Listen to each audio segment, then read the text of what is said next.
Bienvenue dans l'émission Le Réveil sonne, l'émission qui nous permet de nous réveiller et nous prépare à la rencontre de notre Seigneur Jésus-Christ lorsqu'il viendra chercher son église ou lorsqu'il viendra pour enlever son église qui est aussi son épouse.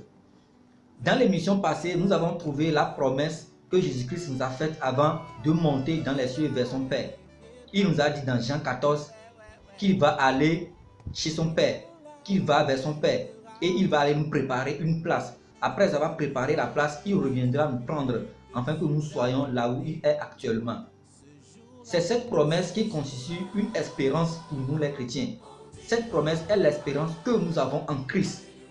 Or, Romain nous a dit que l'espérance ne trompe point. Alors, nous allons continuer dans le même sens aujourd'hui ce matin et nous allons trouver quelque chose dans 1 Thessaloniciens 4, verset 15 au verset 17. Il dit: voici en effet ce que nous vous déclarons d'après la parole du Seigneur.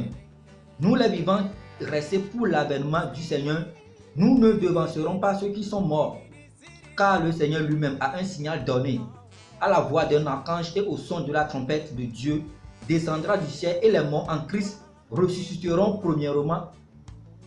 Ensuite, nous les vivants qui serons restés, nous serons tous ensemble enlevés avec eux sur des nuées à la rencontre du Seigneur dans les airs, et ainsi nous serons toujours avec le Seigneur. Alors, ces passages de l'apôtre Paul nous confirment encore une fois la promesse de Jésus-Christ. Et l'apôtre Paul particulièrement ici, dans ces versets, distingue deux catégories de personnes. La première catégorie, ceux qui sont morts dans le Seigneur. La deuxième catégorie, ceux qui sont actuellement vivants dans le Seigneur. Alors, qui sont ces premières catégories qui sont morts dans le Seigneur? Ce sont nos pères qui nous ont devancés dans la foi. Ceux qui ont combattu le bon combat, ceux qui ont gardé la foi, ceux qui ont suivi Jésus-Christ jusqu'à leur mort. Ils n'ont pas désisté, ils n'ont pas abandonné. Ils ont suivi Jésus-Christ jusqu'à la mort. C'est ce dont l'apôtre Paul fait mention ici. Il dit que eux aussi, ils ont cette espérance que lorsque la trompette va sonner, eux aussi, ils seront ressuscités d'entre les morts pour la rencontre de notre Seigneur Jésus-Christ. Et nous sommes la deuxième catégorie dont l'apôtre Paul parle ici. Nous qui sommes vivants actuellement. Et permettez-moi de vous dire que nous n'allons pas tous mourir. Nous sommes d'ailleurs la dernière génération qui verra cette promesse s'accomplir. Bientôt, dans peu de temps, peut-être aujourd'hui, demain ou le lendemain, Jésus-Christ reviendra pour chercher son église, pour enlever ceux qui lui appartiennent. Alors, la question que je vais te poser, est-ce que tu appartiens à Jésus-Christ? Tu es sûr d'être enlevé quand la trompette va sonner bientôt? Nous allons voir deux caractéristiques de ceux-là qui sont sûrs d'être enlevés. La première caractéristique, la Bible nous dit dans Romains 10, verset 9, si tu confesses de ta bouche le Seigneur Jésus, et si tu crois que Dieu l'a ressuscité d'entre les morts, tu seras sauvé. Si tu crois, ou bien si tu confesses Jésus-Christ comme ton Seigneur, autrement dit, si tu proclames, si tu déclares que Jésus-Christ est ton Seigneur, est-ce que Jésus-Christ est vraiment ton Seigneur? Si Jésus-Christ est ton Seigneur, alors tu suivras Jésus-Christ n'importe où tu iras. N'importe où tu iras, Jésus-Christ sera avec toi. Jésus-Christ sera ta vie. Celui-là qui a confessé Jésus, qui sait que Jésus-Christ est son Seigneur, c'est celui-là qui a fait de sa vie une vie réservée entièrement à Jésus-Christ. Qui suit Jésus-Christ, qui vit pour Jésus-Christ. C'est pourquoi l'apôtre Paul nous dit, si nous vivons, nous ne vivons pas encore pour nous-mêmes. Nous vivons pour Jésus-Christ. Alors, la première catégorie, ou bien la première caractéristique plutôt, c'est ceux-là qui ont confessé Jésus-Christ et qui ont fait Jésus-Christ comme leur Seigneur. Qui ont fait de Jésus-Christ plutôt leur Seigneur. La deuxième caractéristique, ceux-là qui ont leur cœur tourné vers les choses d'en haut. Ceux-là qui ont leur cœur tourné vers les choses d'en haut.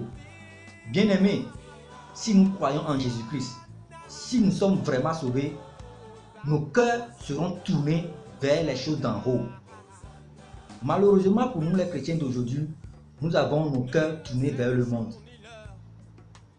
Christ n'est plus dans nos cœurs.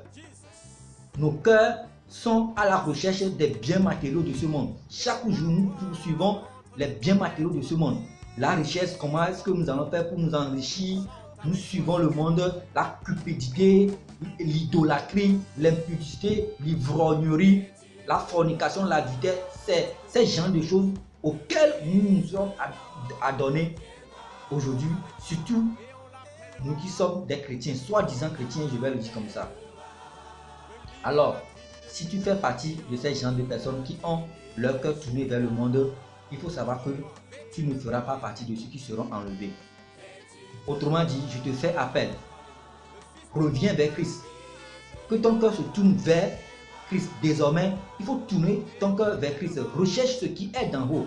Recherche ce qui est en Christ. Quelles sont ces choses qui sont en Christ, auxquelles nous allons tourner, vers lesquelles nous allons tourner nos cœurs? Premièrement, la sanctification. Quelqu'un qui est sauvé, c'est cette personne-là qui vit la sanctification chaque jour, qui mène la vie de la sanctification. La Bible nous dit dans Hébreux 12, verset 14, recherchez avec tous la paix. Recherchez la paix avec tous. Et la sanctification sans laquelle personne ne verra Dieu. Sans la sanctification, le livre des Hébreux nous dit que personne ne peut voir Dieu. Alors, la sanctification, c'est une vie qui se mène. La sanctification se recherche. Alors, tu dois poursuivre la sanctification, tu dois rechercher la sanctification jusqu'à ce que tu ne la trouves. Alors, tu seras sûr d'être parmi ceux qui seront enlevés. Nous n'allons pas beaucoup avancer. Nous allons terminer l'émission de ce matin ici. Dans les prochaines émissions, nous allons revenir pour approfondir encore les choses. Alors d'ici là, portez-vous bien et suivez-nous. N'oubliez pas de vous abonner pour recevoir nos prochaines vidéos. Et d'ici là, portez-vous bien. Shalom à tous.